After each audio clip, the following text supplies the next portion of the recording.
प्रबुद्धों की इस बैठक में जितने सवाल अभी आपने किए, ये सुनकर मुझे एकदम उसी चीज का आंसर देने की जरूरत नहीं कि बिहार की ये दुर्दशा क्यों है। अपने आप को प्रबुद्ध बताने वाले लोग जो इधर भी बैठे हैं, इधर भी बैठे हैं, हम भी यही उसी में शामिल हैं। आपने अभी तक एक भी ऐसा सवाल नहीं पूछा है जिसका पिछले 2 बरस में गांव-गांव घूमकर हमने उत्तर नहीं दिया। तो आप जैसे किसी ने कहा कि बिहार की ये दुर्दशा क्यों है, इसको कैसे ठीक कीजिएगा, विजन आपका क्या है? तो बिहार की दुर्दशा इसलिए है, अक्सर प्रबुद्धों की बैठक में हम इसी चीज से शुरू करते हैं कि आप जैसे हम जैसे लोगों के लिए ग्रीस के बहुत बड़े दार्शनिक प्लेटो ने आज से सैकड़ों साल पहले एक बहुत अच्छी बात बताई, if you do not participate in democracy be ready to be ruled by your inferiors. अगर आप राजनीति में भागीदार नहीं बनते हैं तो इस बात के लिए तैयार रहिए कि कोई मूर्ख आदमी राजा बनकर आप पर शासन करेगा।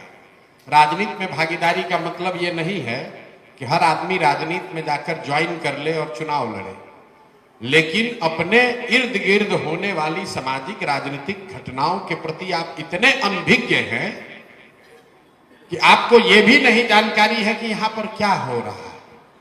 और शहरों के प्रबुद्धों की तो हालत यह है कि यहाँ बैठे हुए 80% लोग वोट भी देने नहीं जाते। ये हम नहीं कह रहे, यहाँ का आंकड़ा कहता है। बिहार में वोट होता है 50-55%, शहरों का वोटिंग का आंकड़ा उठाकर देख लीजिए वो 40% है। और वहां पर भी मिडिल क्लास जहां पर जो बस्तियां हैं, जो इलाके हैं, वहां 30% वोटिंग नहीं होती है। यहाँ बैठकर इतना लंबा लंबा आप सवाल कर रहे हैं, गोपालगंज को कैसे सुधारिएगा, बिहार का शिक्षा कैसे सुधरेगा, आप पर भरोसा क्यों करें। भाई साहब ने कहा आप पर भरोसा क्यों करें, यहीं से शुरू करते हैं। मेरे भाई आप तो ऐसे कह रहे हैं कि आपके पास कितना विकल्प है। अरे भाई आप हम पर भरोसा न करो तो जो पहले से चल रहा है उसी को पकड़ के चलते रहो। जिस रोगी को डॉक्टर ने यह कह दिया है कि अब आपके रोग का कोई इलाज नहीं है हमारे पास, वो रोगी कह रहा है कि हम कौन सा दवा खाएं, कौन सा दवा न खाएं। मेरे भाई आपके पास तो जितनी दवा है 35-40 वर्ष में सब खा के आप देख लिए। आपने कांग्रेस को देख लिया, आपने लालू जी का सामाजिक न्याय देख लिया, पढ़े लिखे नीतीश कुमार की सरकार देख ली, मोदी जी का करिश्मा भी देख लिया। आपकी दशा नहीं सुधरी। अब कोई प्रशांत किशोर जनसुराज वाले आए हैं, आप कह रहे हैं इन पर भरोसा करें कि न करें। हम कहें बिल्कुल मत करो।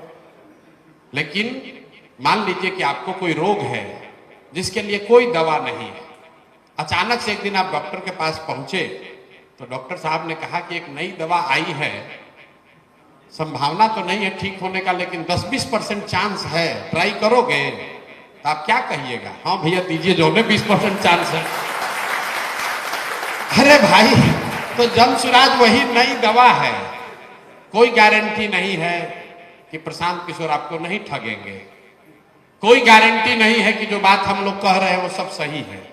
लेकिन ये एक्सपायर दवा नहीं है, ये नई दवा है।